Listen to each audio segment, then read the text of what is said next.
And to be ethical, if you're a billionaire today, the thing that you need to do is give up control and power.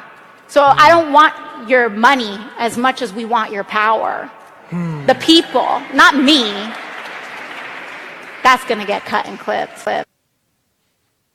1, 2, 3, 4. Oh, it's the Hake Report. The Hake Report. La la la. Oh, it's the Hake Report. The Hake Report. La la la. Base AOC. Oh, it's the Hake Report. The Hake Report. La la la. Oh, it's the Hake Report. The Hake Report. La la la. So, what's up, guys? I am James Hake, and I am back. This is the Hake Report. It is Wednesday. I skipped Monday. I skipped Tuesday, playing hooky.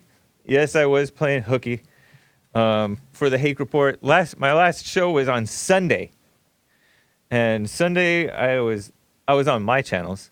Monday through Friday, I'm on Jesse's channels, but I wasn't here at all Monday, and I was only here for Hake News on Tuesday, and now I'm back in full force, in full effect, which is like a black term from the 70s or 80s, in full effect, right? Joel wouldn't even know, because it's like from the 70s and 80s. So it's Tuesday, January 22nd. No, it's Wednesday, January 22nd. 2020, and I was sick, and a whole lot of people around the world are sick, and people are concerned about this rebirth of the SARS epidemic, which is not really, that's kind of a misnomer, I guess, but it reminded me of the SARS epidemic, this sickness virus. What are they calling it? Coronavirus. By the way, do you like the Hake Report sticker on my laptop? I got that from Ben Shapiro. He puts a Daily Wire thing on his. But anyways, you can get it. Go to thehakereport.com and then click on Teespring, and you can find cool stickers and T-shirts and things. Thank you. So I'm live in hour 4 of Jesse Lee Peterson's stream, and I have info on the, I don't know if I'm pronouncing this right, the civet, C-I-V-E-T, which is an animal that allegedly passed the SARS virus, and this is a huge one. I don't know how far back these men are standing. I'm showing a photograph, if you're listening to the podcast, of this, what is that looking? It's like a crazy hyena-looking animal, cat, dog thing. That's a bear. It's a bear. Yeah, that I see some like 4 white-looking hunters, or mostly white-looking hunters, that appear to have just shot this civet cat, and they shot, apparently, I'm guessing, an African one. I think, if I'm not mistaken, I read right, the African ones are bigger. There's an Asian civet. There's a palm civet that goes on trees, and it's smaller. I just had to Google it because I did not know what this thing was. I had never heard. I don't know if I had heard of it, but it looks like kind of has like a long body, like a weasel or a ferret, but it's, I don't know. It's crazy. It's cool. So cute in some cases, but also looks like, sometimes it looks like a monkey, sometimes it looks like a cat, I think, unless I'm looking at a cat. Sometimes okay, a civet is a small, lean, mostly nocturnal mammal native to tropical Asia and Africa. And this is from Google/Wikipedia. Totally real news. The term civet applies to over a dozen different mammal species. Most of the species diversity is found in Southeast Asia. The African civet is 16 inches in height. So it's like bigger than like your house cat. But it's not huge. But it's crazy. And supposedly this civet passed the SARS virus by way of this bat. So I was reading to you in Hake News of Hour 3 of the Jesse Lee Peterson Show about this virus called coronavirus. And now they're speculating, where did this thing come from? And there is in this city of Wuhan, it's a big city. It has a bigger population than London, London, England. Has this big seafood market. And it's not just seafood that they sell. So past deadly epidemics, and there's currently a deadly epidemic coronavirus thing that could lead to pneumonia, kill you, whatever. 17 people at least have died. Over 471 plus people have been infected, supposedly. One in America at least. One in Thailand, multiple in Thailand. One in Taiwan, one in, all over. But past deadly epidemics have been blamed on wild animals. Severe acute respiratory syndrome, which is SARS, was linked to the Chinese consumption of civet meat. That's not what I ate. Said when I got sick, I got food poisoning. That's why I was out the past couple of days. Setting Chinese authorities up for potential embarrassment if lax supervision of wildlife trafficking is found at fault in the latest outbreak. They say a price list is circulating. I ate Civet asada burritos. A price list is circulating on China's internet for a business at the Wuhan market lists a menagerie of animals or animal-based products, including live foxes, crocodiles, wolf puppies, giant salamanders, snakes, rats, peacocks, porcupines, camel meat, and other game. 112 items in all. Those Asians. Who knows, though? I don't know. Chinese scientists traced the SARS virus through the intermediary of civets, those animals that I was showing you, to the cave-dwelling horseshoe bats in the Yunnan province. China. Always stirring up trouble. Or every 15 years or so, stirring up trouble. So, you guys ever listen to this? This is a dumb question, right? But I have to ask. It's funny to me, I think. You guys ever listen to Chinese rap? And the reason I ask is because there was this rap song, Chinese rap song, that was something like Yum Dum Cha. And it was about dim sum. And dim sum is this Chinese brunch thing, which I used to eat because I had Chinese Hong Kong friends. And I would eat like chicken feet and things like that. Good. It's good. And it's not my fault. I wasn't like diving into diversity and stuff. My parents raised me in Temple City, Arcadia, El Monte. So that was what my friends were. One of my parents actually once told me that they were impressed that I had all kinds, meaning all races of friends. And I'm like, that's not special. That's just where I grew up. But it's where they grew up too, honestly. It used to be white and Hispanic. Now it turned into white, mostly Hispanic and Asian, and a little white and a couple blacks. But I remember SARS being like an emotional time, and I have this SARS song. I wonder if I can play some of it. I'll play some of it for you. I don't know. Hold on. That's the SARS song. It's a sad song. That was by, and I don't want to play too much of it because I don't want to get copy strike for anybody. For Jesse Lee Peterson. It is a beautiful song. It sounds like a Western song, right? And it's by this guy named Andy Lau, who's like Mr. China. But sad. 700 or close to 800 people, Chinese people died. I think only Chinese. I don't know who else died in China from SARS. And now a bunch of people he's the man in China. You know Andy Lau, huh? Joel spent time in China. You know Andy Lau? Yeah. That's so crazy that you knew him. Yeah. Literally, they were running down the hallways chasing him. That's funny. So crazy. He's like Michael Jackson. Yeah, exactly. He's bigger than Michael Jackson because like China has a bigger population than the whole rest of the world. Right. Oh, that's true. So he's bigger, like the four kings of Cantopop, right? They sing Cantonese. Well, Andy Lau is saying Cantonese and the real Chinese language. Cantonese is like the Hong Kong Chinese. And then the real Chinese is Mandarin or something. And yeah, he's saying both of those languages, and he sang. I call it the SARS song. It's on my iTunes. Only reason I have it is not because I was trying to dive into diversity, guys. You definitely have some Asian friends. I know. It's because I bought an iPod for $40 off my friend, and then it like quit working. But I downloaded all of his songs onto my computer, and so I've had all of his iTunes library, and the songs are kind of like indecipherable, but they're just nice songs. Sound like Western songs, to be honest. Except you don't have to put up with the lyrics because you don't know what they're saying, so it's even nicer. Anyways, yeah, Andy Lau, good music. Anyways.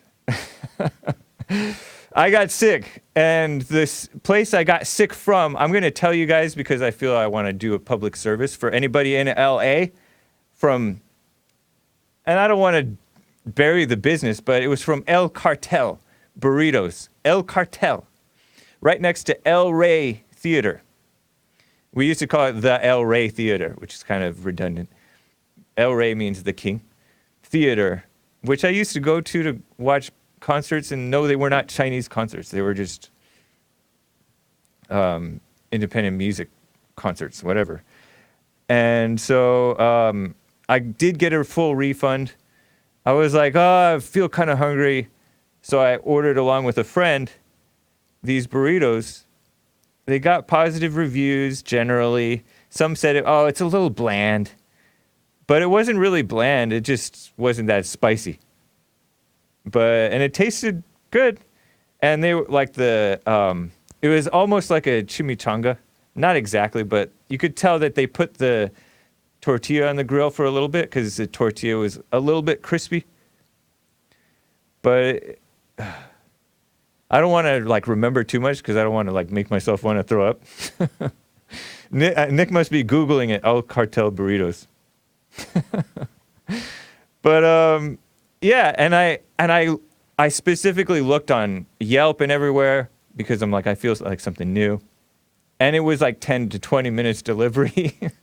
10 to 20 minutes. Is that fast enough to cook a burrito thoroughly? I don't know.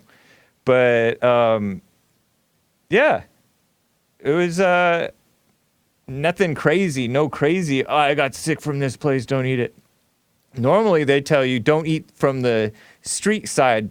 You know, the places that set up shop on the sidewalk, they tell you not to eat from there. But I eat from there, like, kind of regularly. And I'm not one of those people that doesn't want to deport because I don't want to give up my tacos. Okay? I want to deport. We should deport. But maybe because I told them I think I already made this joke, but maybe because I told them don't give me sour cream. Because I looked at the picture, it looked like they might have given sour cream. Or maybe it was just the cheese. No sour cream. Maybe they spit in it. But I really doubt that. I'm just playing around. But, yeah. 7 p.m. Sunday night, I finished the burrito, right? Ate the whole thing. With both of the little salsas. They only gave us 2 salsas, right? My buddy and me. But my buddy wasn't home yet. And he told me get him extra sour cream and extra spicy salsa, but it was too late. I'd already ordered, and I didn't give him any of the salsa. I ate both of the salsas, so maybe this is what I get. But he, when he got home and had his burrito, he ate raw garlic cloves, which I think that's supposed to be good for your stomach, right? So he told me that it didn't exactly agree with him, but he didn't throw up or anything. But I was throwing up within 6 hours. 1:45 a.m., I woke up, I'm like dehydrated. I drank several gulps of water and go over to the bathroom, and like right away when I closed the door, like my body and mind knew that I could throw up. So I threw up into the toilet. And then I went, and I remembered when I used to be sick as a kid sometimes, not too often. My mother would get me like this big bowl, right? Like a big metal bowl that you could throw up in. So I found a bucket in my closet and used the bucket to throw up in at around like 3 a.m. and again around 5:30 in the morning. And between 3 and 5:30 is when I texted Richard Spencer, because I was supposed to have Richard Spencer on the show, on the Hake Report on Monday. But no, I didn't text him. I don't have his text, right? But I Twitter messaged him, DM'd him. I'm like, hey. And I texted my de facto producer, Dylon. Hey, I can't come in. And I think I texted the black and brown Hake News fill-in crew. Hey guys, can you just play commercials or something for me? I can't come in today. And Joel texted me, oh, that's deep. We'll figure something out. And the Black and Brown Show on Monday morning. So Monday first, here's my review of Monday's fill-in for me, right? Monday's fill-in, I listened to the podcast afterward of Monday, the Jesse Lee Peterson show. And actually, it's a good show, man. I have not listened to the Jesse Lee Peterson show as just a regular listener in years, right? Because I was producer and then like helping with the producer for years, since October 2013. Well, and I never really used to listen to the full podcasts as a regular listener back before that, because I would work, but I would come in at 6 a.m., even though my start time was like 7:30. I would come in to my workplace back then, at the other workplace where I used to work, at 6 a.m. just to listen to like an hour of the show or however much I could before I got started with my own work. And it was good. It was very good. Like we had cool guests. I think Kelly was producer. She's producer for The Fallen State now. Very good show, but there were all kinds of commercials and news breaks and mess, and everybody hated those, right? I think. I never liked them. But now we don't have commercials. It's a full hour podcast rather than 40-minute podcast. And I listened to the whole thing. It was good. Cool call from Crystal from I forget where. Cool calls all around and interesting stories. And even when, when Jesse roasts the staff, it's painful for the staff, but it's funny to you guys. And I remember it being funny. And then these guys, first they played music. I'm like, all right. And then that was the first hour, Hake News. And then the second hour, they come in and they're like bantering. I'm like, okay, all right, they're having fun. And then they throw out this idea of you guys can whatever, advertise. You want to advertise on the Jesse Lee Peterson show. Great idea. And then they played the Tyson Unruh, Don't Be a Beta, that rap song. And that was cool too. And then he also said, oh, that's an advertisement for Tyson James. Cool. So nice work, guys. Way to fill in. So yeah, I'm going to talk a little bit about this Richard Spencer thing. He's the one by whom I found that based AOC clip that I'll talk about briefly. But first, let me get to some calls. Way to wing it, yeah. And then I want to talk hopefully about Puerto Rico versus Trump and whatever else. So you guys can call in 888-775-3773. Let me get to Beau, though, out of Santa Barbara, California. Beau, how are you? How you doing? Doing fine. Good to hear from you. Good to hear from you too. I just wanted to say, I got to make it quick because you got a lot going on, but had some cool things happen yesterday. I went to the VA and had my weekly counseling appointment. It's good for me. I check in every week and we kind of talk about goals and stuff. And I actually talked to my counselor a bit about waking up as like a white American in America, because he goes, I don't really talk about it with people because he's Chinese. Okay. And I don't know how he feels or whatever, but we talked and we had a really good conversation. And he grew up in LA. He's had experiences with people calling him names because he's Chinese, and he grew up around Mexicans and blacks. And It's just, and I grew up around Mexicans and Asians. And, I was talking to him about waking up in America, and I had an incident about almost a year ago where I was called a racist, and that's what helped me wake up. I'm like, man, am I really a Nazi? And it really made me look into this.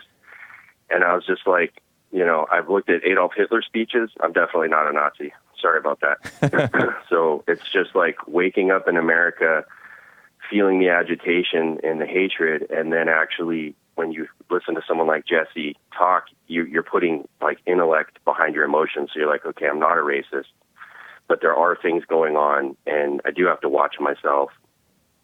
And waking up as a white person in America and not hating. Yeah. And that's like, I'm having those moments of, we need to get along, man. I don't want to sound like Rodney King. Can't we all just get along? But it's kind of, it comes down to that in a way. It's like, our ancestors had slaves. They're still, their descendants are still here. Unless you want to pull something like Adolf Hitler and commit war crimes, you're going to have to figure something out. And we gotta work with each other. And we got to get along. We got to stop attacking each other. And I had a really nice conversation with him about that. Like waking up as a white person in America, I don't want to hate anybody, but I also don't want agendas forced on me. And I don't want to be forced to, I don't want it to be, okay for everyone to hate us, and I talked to him about World War II history of it because I study it and the sacrifices that my family made in several conflicts. And just, so he goes, it means a lot to you, doesn't it? I said, yeah, it does, and it was a good conversation. So I just wanted to thank you guys. And I don't know, that's what kind of happened with me yesterday. Nice, man. Be careful. Be careful. Like in terms of like who you talk to and what you say, you may already know that. Yeah, I was listening to him, and as a VA counselor and stuff, and I let him know very specifically, like, dude, like I am not an extremist. I don't want firearms. I don't, so I had to put that out there quickly so that he understood, and he was actually cool. How old is this guy? Out of curiosity, if you don't mind my asking. How old is he? Yeah. I think he's in the generation. He's younger than me, so he probably looks like he's about 30, 31. Dang. And we talked about the rally in Virginia, how the left news was saying it's a white supremacist or white separatists, and they're armed and dangerous. Dude, nothing happened. They're just law-abiding citizens defending their rights. And I think that was the biggest testimony to our cause, that there were armed Americans there and nothing happened. That's where we are. We just, you know what I mean? That was a beautiful thing that happened. Yeah. And one of the kids that stood up and spoke there, they had him on the news. He looks like he was mixed. He black and had some big old Puerto Rican Mick Jagger lips. But he had a rifle slung. He was a Second Amendment advocate, and he had the deepest Southern accent. He was very articulate, but he's like, I'm not going to comply. No one here is going to comply. We just want to be left alone. Like, that kid is mixed, and he is more American than I am. So it doesn't have anything to do with color, man. It's your heart. You know what I mean? Unless you're not woke up. Black people dangerous, but you know what I mean. Yeah. Well, right on, Beau. I wish you well, man. That's cool. Yeah, I'm just How is it? Just wanted to share with you, what's going on in my life, man. I don't want to hate nobody, but we got to wake up and keep fighting a good fight. What were you going to say? You saw combat? No, I never saw combat when I was in the Navy. Okay. I was in Guantanamo Bay, Cuba, which was a weird place. But I'm not a combat veteran. No, I saw combat with my mom growing up, and my dad, no, never in the military, sir. Yeah. Yeah. How about that guy that you're counseling with? Did he? No, I think he's a civilian. Oh, okay. He's a good guy. He's very understanding. It's really cool when you go in to talk to a VA counselor, because after you've been in the military, you're just different. And if you talk to civilians, and sometimes you just kind of go on an emotional rant, and people look at you like, dude, you can talk to them and they understand, because they know how your mind has been changed from training, especially guys who've been in combat. But he's very understanding. He's very cool. It was a very calm conversation, and he was really cool with it. Yeah. I'm just I think it was cool to hear. I think it might have been a good thing for him to hear a white person with my perspective saying, dude, I don't want no harm on anybody. I love you, dude. And I think it might have shocked him that there's a dude who's advocating for, white rights, basically, but doesn't want to hate or harm anybody. That might have been good for him to see. Yeah, hopefully so, man. I'm just so leery of all things government and all things liberal and all things intellectual. And nowadays, like counselors, and I'm not saying this is your counselor at all, But nowadays, counselors are so secularized. They don't necessarily believe in God. They believe in so-called science, and they think that psychology and psychiatry are science, which is they're not. And and the government are pushing this thing that veterans have PTSD, and PTSD is mental illness, and mentally ill people should not have the right to own guns or carry guns. And I know that you say that you're not personally interested in owning or carrying guns, but I just don't trust all of this, this false compassion for the veterans that's pushed by the liberals, because the liberals want the guns, and they're gonna pretend to be America's friends and destigmatize getting personal help, mental help, counseling, and all these things. Destigmatize it, but then once you take up with what they're about, then you basically surrender your rights, because they can they can do anything. They can say anything about you, and then you're guilty until proven innocent, and then they can take away your rights. That's just my only concern about all that stuff. I actually thought about that when I was talking to him, because the reason I brought it up is, I was very concerned over the weekend with the gun rally. I didn't want anybody to get hurt. Yeah. And actually, it was like an emotional, little bit of a roller coaster. Like, all right, cool, nothing happened. So I talked about it. And everything you're talking about, as I was talking to him, I'm all, dude, I don't know if I should be saying anything to this dude. But I was like, you know what? That's how freedom is taken away. We don't say anything. I'm willing to take that risk, because I looked that man right in the eye, and I'm like, I don't want to hate anybody. All I want to do is get along with people and not have agendas forced on me. And if he wants to make that into something, he can go ahead. I'll stand in front of a judge and state my case, because if we back down and we are afraid to talk, I understand some people have careers and they but I took a chance, and I'm like, dude, I need to get this off my chest. If this guy's going to turn on me, go ahead. But I see what you're saying, but I also was just like, no, I'm gonna bare my soul, because this guy needs to know where I'm coming from. You're aware that Jesse offers counseling, right? Jesse offers counseling. Yeah. Man, he said black people foe destruction. I ain't taking no black counselor. I'm kidding, man. I would love to be counseled by Jesse. I want to say black mama jokes with Jesse. Like, your mama's so black, she gets in the car, the oil light comes on, and then he could say a white mama joke. That would be funny. Yeah. That would be funny. That's how we grew up when I was a kid. Nice. We grew up talking back with each other. Yep. Yeah, funny. Yeah. So I definitely recommend, if you're interested, checking that out. So via phone or going on? Yeah, by phone, by Skype, or in person. All right, and then is there I know I probably shouldn't ask this on the radio, but there's a fee with it too? Yeah, it's affordable. You can let them know that you're a veteran or whatever, and I will pay for Hake's tacos in the street for counseling. Well, I'm not part of the program. I'm not part of the. I'm not a counseling staffer, right? But that's nice. They'll be like, funny. I don't care about Hake's tacos. Look into that.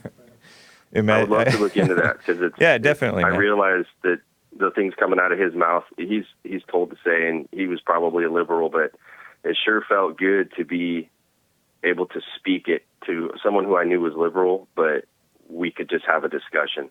Yeah, I'm sure, man. Cool. It was cool. The other thing is, you said you were worried about possible violence happening with this Virginia rally. Yeah, I was concerned. I was a little scared. Like Jesus said, don't get into that. Don't get into any type of worry about what might happen, what will happen, what could happen, because that's just going to set you up. You know what I mean? Okay, I got a question for you. Yeah. So if you were president, God, this might be a terrible example, but it's. I think that's kind of impossible when it's on the East Coast and I'm not able to get out there, and there's thousands of our brothers and sisters going to a rally where, I'm not going to get into the left and the fake news and communism and all that, but all that's there, potentially evil law enforcement or blah, blah, blah, blah, blah. Yeah. Right? That's all there to set up and blah, blah, blah. And it's literally, it's impossible. I said prayers, and, just because if something would have happened, when lives are on the line, it's impossible to not be emotionally involved, and then when it's all over, you're just like, all right, cool. I understand what you're saying. Don't let it overtake you, but it's impossible to not feel for that. And I think that a lot of Americans, especially this whole aggressive Trump impeachment thing, this is causing a lot of us on our side. It's emotional for us. It's not easy. It's hard for us to watch an evil entity try and displace a president that finally is trying to make us feel safe. It's not easy for us as a country. And I know that they do that on purpose. It's a psyops. There's just a total attack on us. And that's where I have to watch my emotions for the most part. Like it will overwhelm you. So you have to back out there. But when our lives are on the line, I will get emotional. Like if you were, I don't know, if you were going to go in a dangerous situation, I will say a prayer, but I'm going to be concerned. I can't just be like, well, Hake's going into danger. I'm not going to get caught into that. I won't be emotional about it. It's not quite that reality, because this is combat and this is spiritual combat. It hasn't disintegrated into where it's physical. Well, it has. People are kind of losing it across the nation, but there's no war yet. It's a mouth battle right now, and it's taking its toll. It's not easy to deal with as an American who just wants to mind your business, obey the law, be a good citizen, and you're having our rights infringed. It's crazy right now. But that is where I need to check my emotions. Don't get into that. You definitely do, Beau. You definitely do. I said you definitely do need to check and watch your emotions, because, Joel, were you worried about that Second Amendment rally? Did you know about it? No. Did you know about it? From the show, that was it. Yeah, I knew about it. Oh, there was. I knew about it, but I was not worried about it. There was a Navy SEAL that I listened to on a different show. Every now and again, I'll listen to another show, and there was a retired SEAL, and he broke it down. I won't get into it, but he broke it down.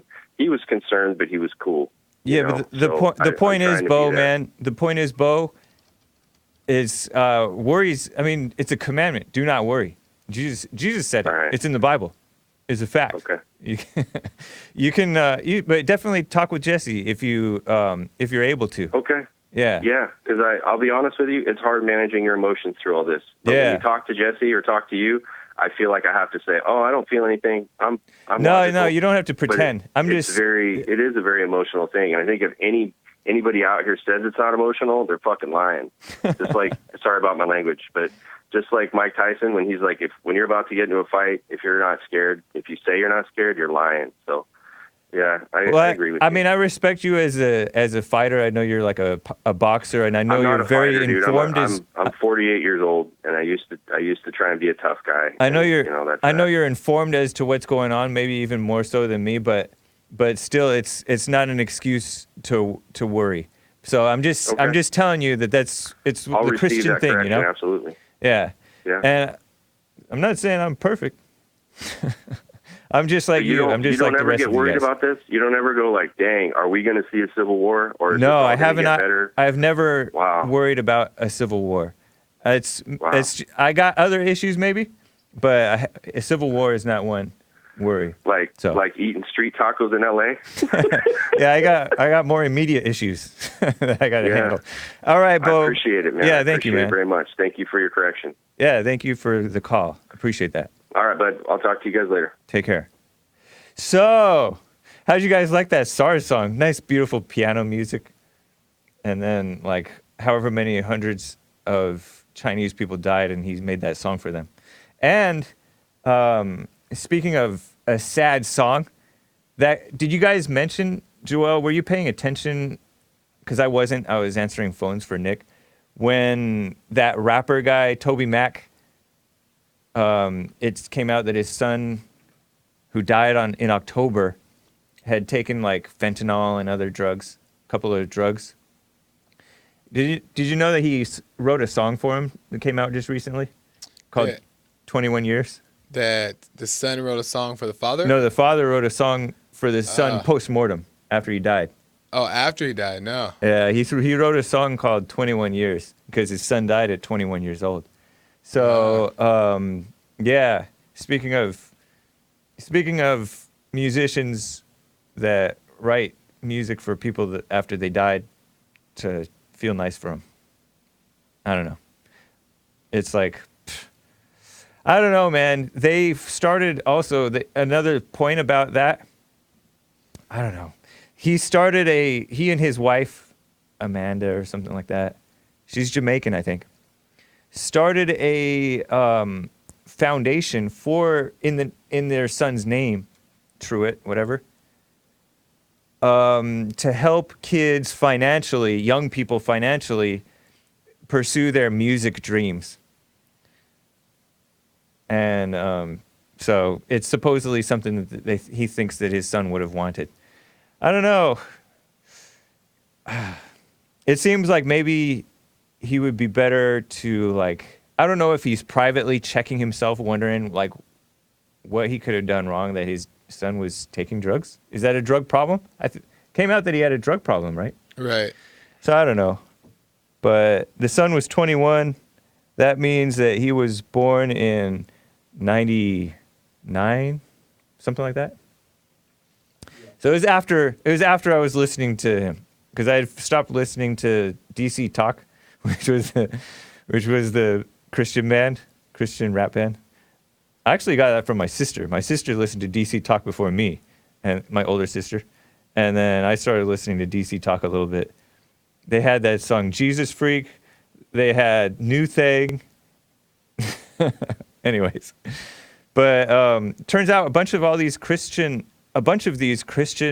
artists that I used to listen to and other people used to listen to, not necessarily so Christian as we thought, or as I thought anyways. It's crazy. But yeah, Beau, I appreciate you. And I'm glad that you're sharing that stuff. I mean, at least with us. Because there's a lot of people that are very concerned and worried. Some people, that's what I think is happening with a lot of the whites who are going nuts with either trolling online, what people call trolling. In some cases, they're not trolls. They're just seriously concerned about what's going on, and they don't know what else to do. And so they go online and say, oh, Jews this, Jews that, referring to the blaming of the Jews for some of the stuff that they're doing wrong. I think that's part. I think that I can kind of relate in that's the overreaction that I was doing on Facebook during the Obama presidency when he was gonna get reelected and then he got reelected. Ah, man, I was freaking out because like I didn't have I don't know, got too into it. Anyways, let me get to Luis. I think I'm pronouncing your name right, Luis, out of Nebraska. Yeah, you're good. All right. Go by Louis. Louis. White people, it's just easier. Nice. To say Louis. All right, either way. First time caller out of Nebraska. Thanks for calling, Louis. Yeah.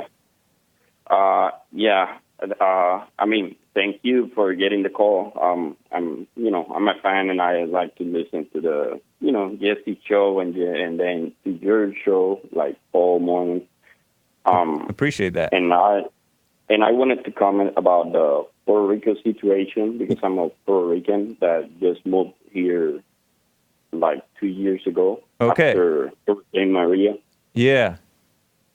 And I'm pretty sure you guys have seen the whole situation with Puerto Rico and like all the food that that was like lost, that was hidden from people. Yeah. And I have seen like CNN, MSNBC. I saw like all these news outlets. They have been reporting that, but they are not telling the truth. And then Fox News is not. I don't think they have a good source in Puerto Rico, so they are just not reporting that. But like the situation, it's pretty bad. The corruption problem is like it's the main problem. About all this, like even our newspapers in Puerto Rico, they're blaming Trump for everything. Really? But yeah, Because, okay, let me interrupt you, Louis. Because this week or over the weekend, we heard about a warehouse full of emergency supplies that they think was from Hurricane Maria in being Ponce, discovered. Puerto Rico. Yeah. And so the governor, I think, the female governor, fired a couple of her cabinet members over it. But she knew about that. That like to authorize the rent of that warehouse. Yeah. For the famous supplies, she knew about it, and she had to sign because she was the Secretary of Justice. You know, when you're a governor or you're the president, you name people to be around, like to be the Secretary of Justice, every agency leader. Well, she was the Justice Secretary, right? Yeah. So, that warehouse, and this is the thing, like that warehouse, the ex-governor, the one that we had the big protest and he resigned, he's the governor's secretary. This guy is the owner of that warehouse. So apparently he talked to the governor and he rented that warehouse to FEMA so they could store all those things, right? Yeah. But they left some things inside because he was renting that space to FEMA or the government, whatever, for $10,000 a month. Wow. So he was making money by working for the governor as the governor's secretary, and he was also making money from the crisis, right? Because he had stuff in there. And then when everything was almost done, they kept some stuff in there just to keep renting that space. Oh my gosh. So that's what they have been hiding food because these warehouse or these terrains owners, they know people in the government, so they rent their space to the government and they get paid. Yeah.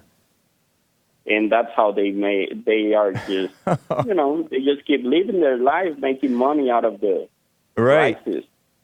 That is so corrupt. So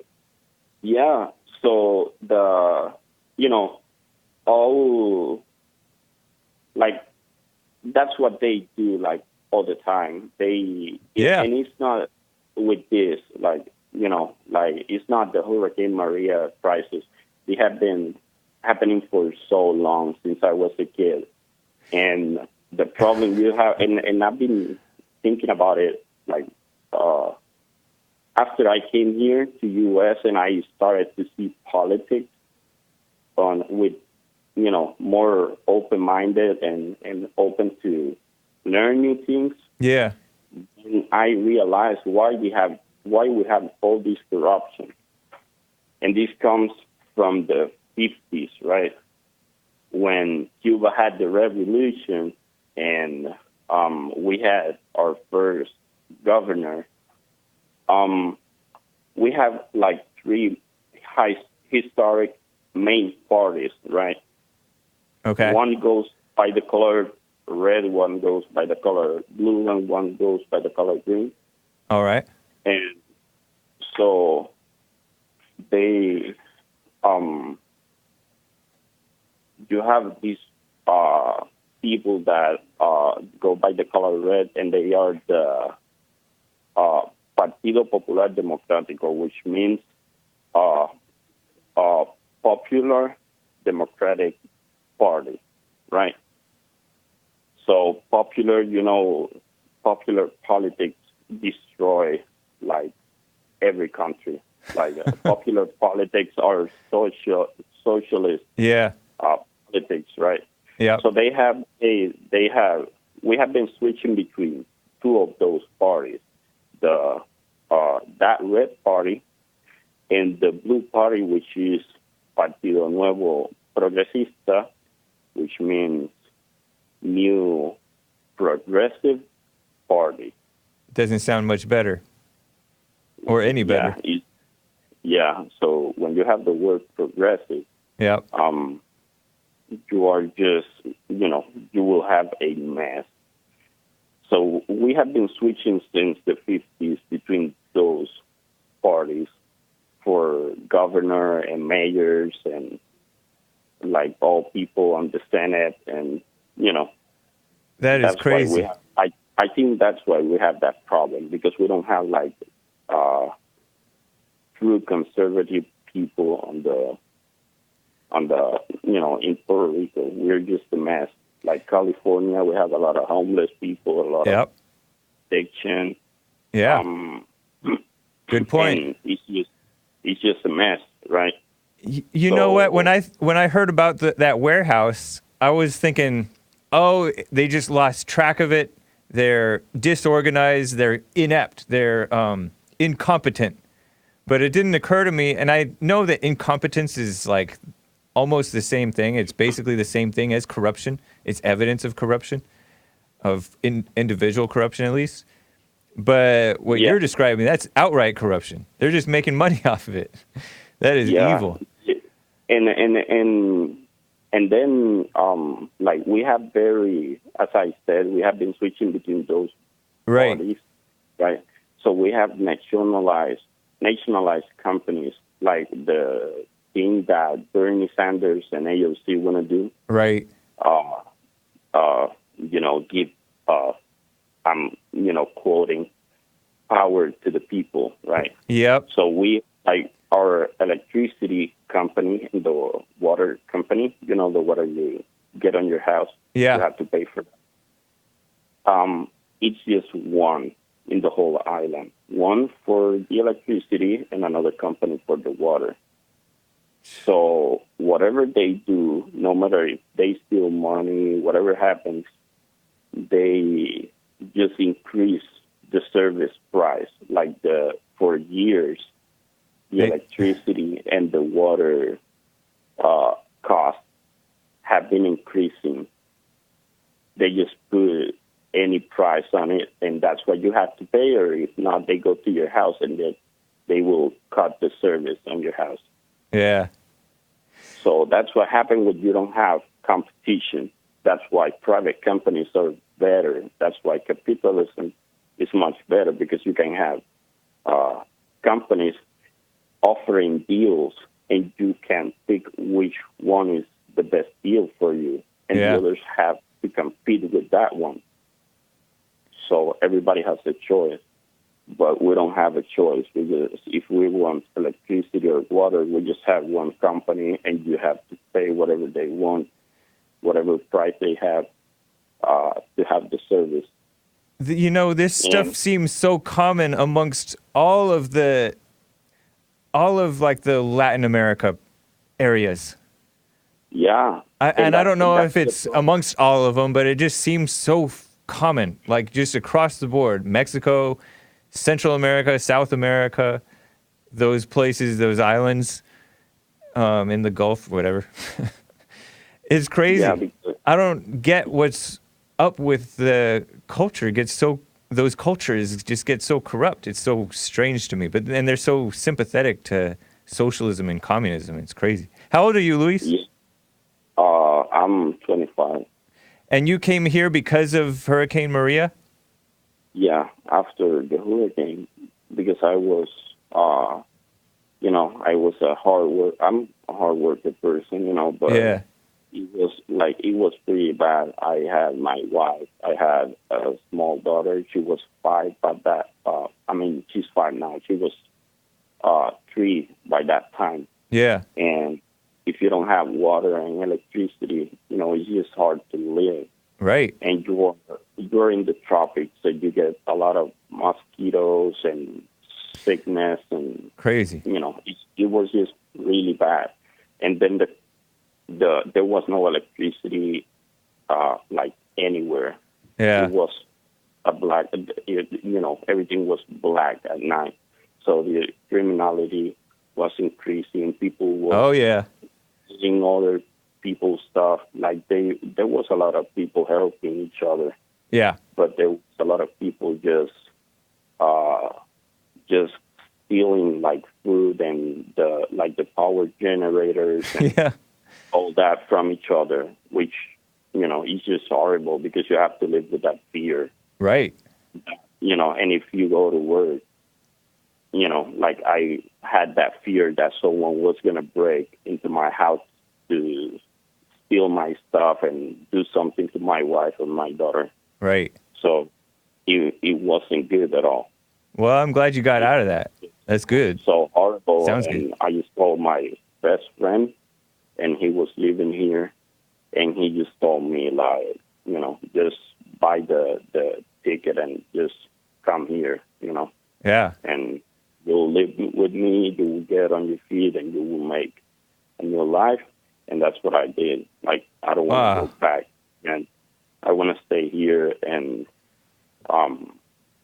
it's not like I came from any of these other countries like Venezuela or whatever. Right. But I think Puerto Rico is going down that road. You know what I mean? It seems like So it. It's a shame. I have seen what Bernie ideas and AOC ideas Exactly. can cause.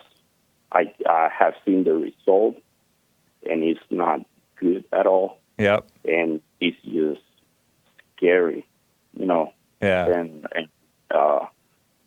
that's why, as I said, even the parties have progressive, democratic. Yeah, you have the two third bad party, the choices. green- You have two bad the choices. And what's the green one? And the green one is the independent Partido Independentista Puerto Rican, the Puerto Rican Independent Party. So they want the island to be just a nation, like Independent have from America. But they want it to be like Cuba. Oh man! So you have three bad parties. Yeah. Wow. And they praise Cuba and they praise Venezuela, and then you have other people that is coming up with new parties. Like right. We have like 6 parties now. There's like 2 or 3 new parties, but then these other people, they are the same, like right. the same old parties, but they are coming up with these new inclusive ideas, gay people ideas, but they are socialist. That's terrible, man. And they are, and they praise Venezuela and Cuba and Bernie Sanders and AOC. They praise all that people, Yeah. And even one of them used the same logo Maduro has on his party in Venezuela, like a V logo, used the exact same logo for her party in one of these new parties that came up now. That's crazy. Luis, I gotta go, but call me again, man. That's a wild story. I appreciate that, man. Yeah. No, thank you, for the time, because people need to know about this. Yeah. It's scary, and, we are running away. Decent people like me that doesn't like that. True. We are running away because we want the best for our kids, and, we want a better life, and here is where you make a better life. I mean, if you go to the east or the west coast, not, but, on the countryside, the Midwest, Right, Nebraska. Here. All right, Luis, take care, man. Okay, you too. Appreciate it. Bye-bye. All right. Man, some interesting calls. I don't want to say amazing because I don't want to act like Jesse, right? But amazing calls. Thank you, guys. And I'm sorry I'm holding these guys longer than I normally do, but they're just so interesting. Donning Armour. Let me get to Donning Armour out of California. Donning Armour, good to hear from you. Hello, James Hake. How are you doing? I'm glad you're well. Thank you. Appreciate that. Yes. Good Lord, man. You need to learn how to hang up on calls. I know. I'm sorry, man, What but that was just, I don't know. To me, those two guys were interesting to me. But Well, I'm glad somebody found it interesting. Anyway, as the first caller said, yeah, I'd like to just address everybody and say, I'm not a Nazi. I'm definitely not a Nazi. right. Yeah, I'm going to change my nickname to Donning Definitely Not a Nazi Armour, just so people know. And I'd like for you to introduce me as such when I come on the show. Wasn't that ridiculous? Are you is that a side reference to Vaush, my Friday guest? Well, I was going to talk about Vaush, but that was in your first caller that you had in the show today. Yeah, Beau. He was been I called don't remember the caller's name, but yeah. But I do want to talk about Vaush, which to me sounds like a feminine hygiene product. But anyway, that's the guy's name. Right. And yeah, he posited this narrative, right, that people are going to the white ethno-nationalists want to get rid of all of the black and brown people.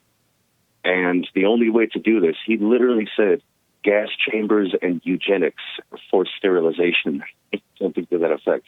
Yeah. I mean, this is childish nonsense. Yeah. And he'd ask for some policy. Well, I'll give you a policy. You know what Donald Trump could do right now? He could end birthright citizenship. I would love that. Yeah, but he won't, will he? I don't know. He can get rid of the DACA, the million illegal DACA recipients. That would be here awesome. in the country. He could do that. Maybe he could start enforcing the law and fining businesses that employ illegal immigrants. Maybe he can pass. That part is happening. Is it? Yeah, there are businesses that are getting investigated and stung, I think. Definitely investigated for employing illegals. I know that part is happening. Well, investigated for employ. I mean, come on. I live in Southern California, and so do you. You got to start somewhere. We know. But anyways, go on. I've stopped you up.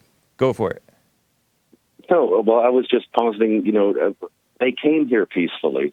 They migrated from their homelands to ours peacefully, relatively speaking, and they can migrate back.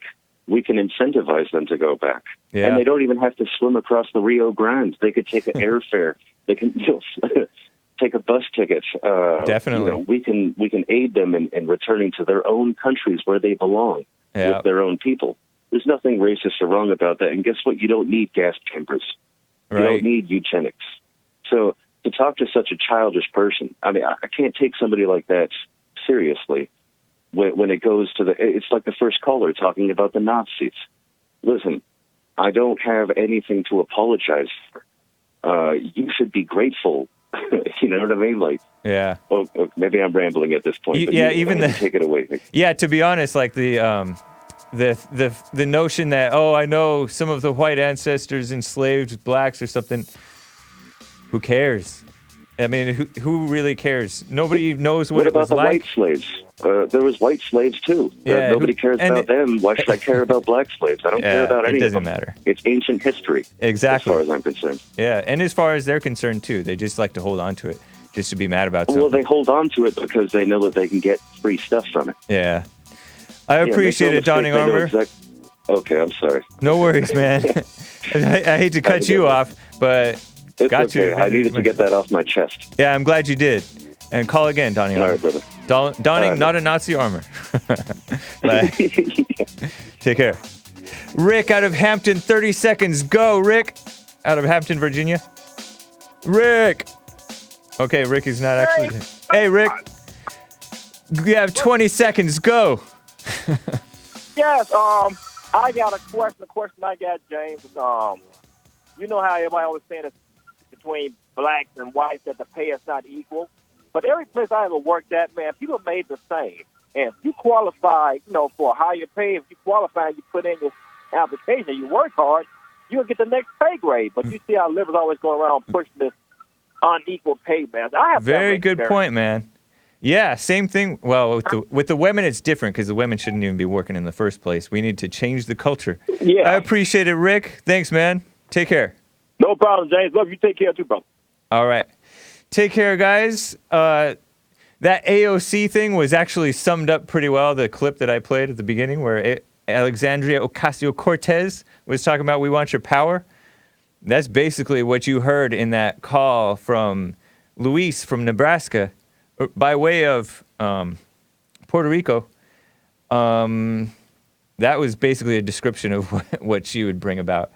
And happy RN. I'm sorry for your bad experience on the D Live. Don't worry about it. Don't let it get to you. We welcome all people, but I know that not everybody likes the different atmospheres. Anyways, thanks, guys. We'll see you tomorrow. Tomorrow is Thursday. Dang, I missed 2 days. All right, guys. TheHakeReport.com, RebuildingTheMan.com for counseling, church, etc. Women's forums, men's forums. The next men's forum is going to be next month. And all that stuff. And then JesseLeePeterson.com for the Jesse Lee Peterson stuff. My stuff is on podcast. Go to TheHakeReport.com/show, and you can find the different podcast links. All right, guys, take care. And to be ethical, if you're a billionaire today, the thing that you need to do is give up control and power. So I don't want your money as much as we want your power. The people, not me. That's going to get cut and clipped.